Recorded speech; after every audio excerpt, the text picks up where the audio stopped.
Hey, I asked you a question. You can't just, no, listen. You fit the description, all right? Step back from the vehicle. I'm standing right here. Don't give me attitude. Hands where I can see them. Mike, maybe just... No, not yet. Sir, you need... Take a good look. Hold up. That's a badge. Damn. It's federal. Now we can talk. They thought they'd pulled over a random man, but within minutes, they realized they had just stopped a U.S. Marshal, and what followed would shake their entire department. The flashing blue lights appeared so suddenly that Darius Coleman almost didn't realize they were meant for him. He had just crossed the bridge near Lake Bentonville, humming along to an old Marvin Gaye song and thinking about getting home to his wife and little girl. It had been a tough week, 7 long days working nonstop with a federal task force. All he wanted that night was peace and a few hours of sleep. But the sirens behind him kept getting louder, sharper, and impossible to ignore. Glancing in his rearview mirror, he saw a patrol car close behind, its lights reflecting off the wet road. With a quiet sigh, Darius pulled his SUV to the side of the road and turned off the engine. He stayed calm, no sudden moves, no anger. Years on the job had taught him that patience saves lives. The rain had stopped about an hour earlier, but the air still carried that heavy smell of wet asphalt. He reached for his wallet, carefully placing it on the dashboard where it could be seen. Then he rested both hands on the steering wheel, steady, visible, and calm. Moments later, 2 officers stepped out of their cruiser and started walking toward his vehicle. They had no idea who they had just pulled over. 2 officers approached, one tall and heavyset, the other younger and slimmer. The tall one adjusted his belt, resting his hand near his holster in a way that was casual but not exactly friendly. "Evening, sir," the older officer said. "Mind telling me why you're driving through Bentonville this late?" Darius kept his voice calm. "Just heading home, officer." The younger cop moved closer, his flashlight sweeping across the dashboard. "We got a report about a vehicle like this. Black SUV, tinted windows, connected to a burglary near Rogers. Sound familiar?" Darius replied evenly. "Do you have the plate number for that vehicle?" The 2 officers exchanged a quick look. They didn't. "I'll need to see your license and registration," the older one said, his tone tightening. "No problem," Darius replied, nodding toward the dashboard. "My wallet's right there." He moved slowly, keeping both hands visible. Years in the field had taught him how easily quick movements could be misunderstood. The older officer, his name tag read Rick Holden, took the license and frowned as he looked it over. "You from Little Rock originally?" he asked. "Been stationed in Fort Smith for the past 5 years," Darius answered.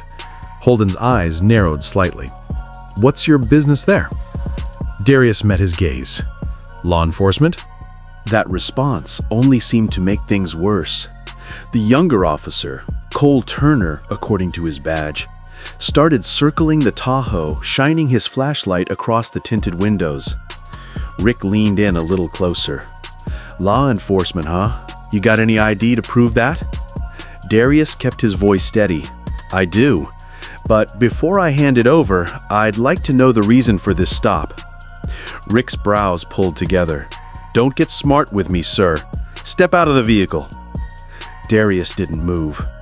"I'll cooperate," he said evenly, "but I'd like you to call your supervisor first. You're making a mistake." Cole's flashlight caught the side of Darius's face. The gold badge glinted under the patrol car's headlights as Darius held it up. "You might want to rethink how you're handling this stop," he said calmly. The silence that followed was heavy. You could even hear the rain dripping from the overpass. Rick blinked in confusion. You're a marshal?" "That's what I said," Darius replied evenly. Cole's smirk disappeared instantly. He stepped back, clearly shaken. You got proof of that?" Darius nodded and carefully reached into his pocket, moving slow and steady. "Right here. You can radio it in if you want. I'm with the Fort Smith District, Task Force Division 9. From the badge to Darius, his voice unsteady. Sir, you understand this was just procedure. Procedure doesn't include grabbing a door handle without reason, Darius said calmly. Or raising your voice at a federal officer who's done nothing wrong. Neither officer spoke. The faint static of their radios filled the silence. Then a voice from dispatch came through, confirming Darius Coleman's credentials. Cole swallowed hard. We, didn't realize, sir. Darius didn't change his expression. That's the problem, isn't it? The wind picked up, whistling through the overpass. Both officers looked away, faces tense with a mix of embarrassment and regret. But Darius remained calm. He didn't yell, didn't gloat. He just let the silence hang between them, heavy and uncomfortable. Rick finally spoke, his voice uneasy. We'll let you go, Marshal. Sorry for the inconvenience. Darius took back his license and badge, his tone steady and professional. Next time, start with respect. It'll save everyone a lot of trouble. He turned the key, and the Tahoe's headlights lit up the wet road ahead. Behind him, the two officers walked slowly back to their cruiser, whispering to each other, pale faces, stiff movements, shaken pride. Darius drove off, his expression calm, but his mind still tight with tension. He thought it was over. The badge had cleared the confusion, the stop was done, and everyone could go home. But it wasn't over. In his side mirror, Darius noticed the two officers still standing beside their car, talking quietly into their radios. Something wasn't right. One of them gestured toward his SUV. They weren't ready to let this go. A few moments later, Rick started walking back toward Darius's vehicle, his face hard and unreadable. Would it mind stepping out for a quick word, Marshal? Rick said. The way he said Marshal sounded forced, like it took effort just to get the word out. Darius let out a slow breath and stepped out of the SUV, keeping his hands visible. You've got my ID, my badge, and confirmation from dispatch, he said evenly. What else do you need? Rick avoided eye contact. Just standard follow-up, you understand, given the nature of your vehicle. Given the nature of my vehicle, Darius repeated, then paused. Or given the nature of me driving it. Rick froze for a second, his mouth opening, but no words coming out. Behind him, Cole shifted, uncomfortably staring at the ground. You mind explaining what you mean by that? Rick finally asked, his tone defensive. I mean, Darius said calmly, this isn't the first time it's happened. I've been pulled over twice this year, once in Missouri, once in Oklahoma, while driving my own government-issued SUV. And every time it's the same thing. What are you doing around here? Cole cleared his throat. No offense, sir, but you fit a description. We were just doing our jobs. Darius took a small step closer, his voice steady but firm. Doing your job means knowing where the line is, he said. You don't grab someone's door without cause. You don't assume guilt before you even ask a name. Rick's hand twitched near his belt. We didn't assume anything, he said quickly. Darius looked him straight in the eye. Yes, you did. You just didn't expect the badge. The words hit hard. Rick's jaw tightened, his face a mix of frustration and embarrassment. Darius had seen that look before, just not on the side of a dark Arkansas road. Cole tried to step in. Look, Marshal, can we just... Darius raised a hand, cutting him off. You can finish your report however you like, he said calmly, but think carefully about how you describe this. Stop, because the body cam caught everything. Cole blinked. You're recording? Darius pointed to his chest. Always, and so are you, which means we both know exactly how this looks. For the first time, Rick's confidence slipped. We don't need to make this legal, he said quietly. Darius let the silence stretch before answering. When you pull over a federal officer without cause, it is legal. It's called misconduct. You might want to note that down. Cole shifted uncomfortably, his voice low. We're not trying to make things worse, sir. It's just people in town are tense after that burglary. Emotions are high, that's all. Then control yours, Darius said sharply, because if I didn't have this badge, we both know how this could have ended. Rick instinctively stepped back, and Cole dropped his gaze to the ground. The weight of what almost happened hung in the air, heavier than any apology could make right. After a long pause, Rick muttered, "You've got our names. You'll hear from the department, I'm sure." Darius's tone softened, but only slightly. "Good. You should hope I do, because that conversation won't be about payback. It'll be about training." He took out his phone and snapped a clear photo of their cruiser, the license plate, unit number, and both officers in frame. Neither one tried to stop him. Rick looked like he wanted to say something, but the words never came. Whether it was guilt or pride holding him back, Darius couldn't tell anymore. He turned and walked back to his SUV. "I'll let your supervisor handle it," he said evenly. "But I suggest you both think about the kind of officers you want to be." Climbing into his Tahoe, he started the engine. The low rumble filled the silence as the two officers stood there, motionless, framed in the glow of their cruiser's fading lights. For a while, Darius just drove. No music, no words. His hands steady on the wheel, but his mind racing with everything that could have gone wrong. It wasn't the stop itself that unsettled Darius. It was the pattern. He thought about his father, who had worn a badge decades earlier. His father used to tell him, "A uniform doesn't make you safe. It makes you visible, and sometimes that's the danger." Those words echoed in his mind now, clearer than ever. His phone buzzed in the cup holder. It was his colleague from Fort Smith, Agent Lionel Briggs. "Hey man," Lionel said when Darius picked up. "You good? I just saw a dispatch note about a Bentonville traffic stop under your ID." "Yeah, I'm fine," Darius replied quietly. "Two local cops thought they'd hit the jackpot tonight." Lionel let out a slow whistle. "You serious? Again?"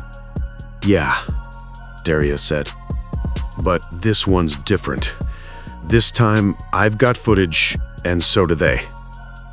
Lionel's tone shifted. "You thinking about reporting it?" "I'm past thinking," Darius said flatly. "It's already in motion." He ended the call before Lionel could say anything else. Outside, the lights of Bentonville blurred across his windshield, streaks of amber and white reflected off the wet pavement. Darius knew this wouldn't fade quietly. Incidents like this never did. They left marks, not just on records, but on people. What he didn't know yet was that by morning, everyone was talking about it. At the Bentonville Police Department, tension filled the air. Word had spread fast. Two officers had unknowingly stopped a U.S. Marshal and almost detained him. Whispers echoed through the hallways, bouncing from desk to desk, each version of the story more anxious than the last. Meanwhile, in Fort Smith, Darius sat at his kitchen table with a cup of black coffee, watching the footage on his phone. Every detail was there. The flashing lights, the tone of their voices, the moment one of them tried to open his door. Nothing altered, nothing dramatic, just the truth, clear and undeniable. He paused the video at the moment his badge caught the light, that tiny flash that had stopped the night from becoming something much worse. His wife, Tanya, stood by the counter, arms crossed. "You sure you want to take this further?" she asked, quietly. Her voice was calm but heavy with worry. Darius didn't look up. "If I don't," he said, "it keeps happening. To me, to someone else. Maybe next time the badge doesn't come out fast enough." Tanya sighed and moved closer. "I know," she said softly. but I've seen what happens when people try to hold them accountable. They make it messy. They twist it. He finally looked up and met her eyes. "That's why I'm not yelling," he said quietly. "I'm just showing them what they did." Before Tanya could respond, his phone buzzed again, this time an unknown number. "Marshal Coleman?" a voice said when he answered. "This is Captain Neil Peterson, Bentonville PD. I wanted to personally apologize for what happened last night." Darius leaned back in his chair. "I appreciate that, Captain," he said evenly, "but I'd rather hear what's being done about it." There was a short pause. "We're conducting an internal review," Peterson said. "Officers Holden and Turner will be interviewed this afternoon." "Are they still on duty?" Darius asked. "For now, yes, until the review is complete." Darius's voice hardened slightly. "They grabbed the door handle of a federal officer's vehicle without cause, Captain. That's not a minor lapse in judgment." "I understand, Marshal," Peterson replied quickly. "Believe me, we're taking this seriously." "I'll hold you to that," Darius said, and ended the call. Tanya let out a slow breath, shaking her head. "You just painted a target on your back, you know that." Darius gave a faint smile. "Wouldn't be the first time." Later that afternoon, he got in his SUV and drove back to the Bentonville Police Department to file his official report. The front desk officer looked uneasy as Darius walked in. The kind of unease that comes from knowing exactly who someone is and what rumors are spreading through the building. As Darius passed down the hallway, he caught a glimpse of Rick and Cole sitting in a small side room. Their eyes flicked up for a moment, then quickly dropped back down. Rick looked pale and Cole's jaw was locked tight. Darius didn't say a word. Not yet. Inside Captain Peterson's office, the atmosphere was tense. The captain motioned toward a chair. "Marshal Coleman, thank you for coming in." "Just Darius is fine," he replied, setting his phone on the desk. Peterson cleared his throat. "I reviewed the footage. It's not good. The optics alone are bad, but the conduct, it's not about optics," Darius interrupted calmly. "It's about behavior. They treated me like a threat before they even knew who I was." Peterson rubbed the bridge of his nose. "I won't defend that. They'll face review. I just hope this doesn't blow up beyond Bentonville." Darius looked at him steadily. "That's not up to you anymore." Peterson frowned. "What do you mean?" "The body cam footage is public record once the investigation begins," Darius said. "And if your department tries to bury it..." Peterson cleared his throat. "I reviewed the footage. It's not good. The optics alone are bad, but the conduct, it's not about optics," Darius interrupted calmly. "It's about behavior. They treated me like a threat before they even knew who I was." Peterson rubbed the bridge of his nose. "I won't defend that. They'll face review. I just hope this doesn't blow up beyond Bentonville." Darius looked at him steadily. "That's not up to you anymore." Peterson frowned. "What do you mean?" "The body cam footage is public record once the investigation begins," Darius said. "And if your department tries to bury it..." "I've got my own recording," Darius said. Captain Peterson's shoulders slumped. He knew exactly what that meant. Once that footage reached the internet, the story wouldn't belong to the police anymore. It would belong to the public. Darius stood. "I didn't come here for vengeance, Captain. I came here for accountability." Peterson nodded slowly. "Understood." When Darius stepped outside, Rick and Cole were standing by their patrol car in the lot. The air between them was still, heavy, almost remorseful. Rick took a hesitant step forward. "Marshal, I just wanted to say we..." Darius lifted a hand, cutting him off. "Save it. If you're sorry, prove it next time. When you stop someone who looks like me, treat them like a citizen, not a suspect. Rick's head dropped. Cole stayed silent, his face tight with shame. Darius got into his Tahoe and drove off. In his mirror, he saw the two men still standing there, smaller somehow, like the weight of the moment had settled on their shoulders. That evening, as Darius sat in his home office reviewing paperwork, his phone buzzed again. A message from Lionel. Check Twitter. Somebody leaked it. Darius opened his laptop, and there it was. The video, already spreading fast. Body cam footage shows Bentonville officers stop U.S. Marshal. In less than 2 hours, it had over 100,000 views, and counting. The comment sections exploded, filled with disbelief, anger, and endless debate. Some called it clear evidence of systemic bias. Others defended the officers, insisting they were just doing their jobs. But the video didn't need interpretation. It spoke for itself. Darius, calm and professional, the two officers growing more defensive with every passing minute. He leaned back in his chair, feeling the weight of it all settle on his shoulders. He hadn't wanted attention or outrage or headlines, just the truth. And now the truth was out there, raw and undeniable. There was no pulling it back. What Darius didn't yet realize was how far it would spread, and how fast. By the next afternoon, the story had moved far beyond Bentonville. Arkansas news outlets picked it up first, followed by stations in Texas, Missouri, and Tennessee. By evening, it was national. Headlines filled screens across the country. Black U.S. Marshal wrongfully pulled over by Bentonville police. It was no longer a local mistake. It had become a national reckoning. In his Fort Smith office, Darius sat watching news clips as anchors dissected every frame of the video. The same shaky footage from Officer Turner's body cam played over and over. Each word, each glance, each gesture analyzed, debated, and replayed.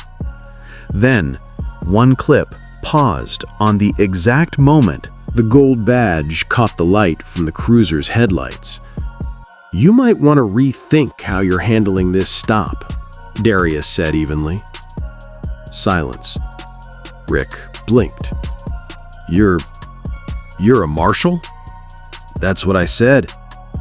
Cole's smirk vanished. Darius held out his ID. "District out of Fort Smith, Task Force Division 9. Rick's voice cracked. "You understand, sir, this was just procedure." "Procedure doesn't include grabbing a door handle without cause," Darius said, "or shouting at a man doing nothing wrong." Dispatch confirmed his credentials. The two officers looked smaller now, embarrassed, defensive. "We'll let you go, Marshal," Rick muttered. "Next time," Darius said calmly, "start with respect." He drove off, headlights slicing through the rain. He thought it was over, but it wasn't. By morning, the footage was everywhere. The frame, Rick's hand reaching for the handle before the badge flashed, froze across millions of screens. Some called Darius a hero.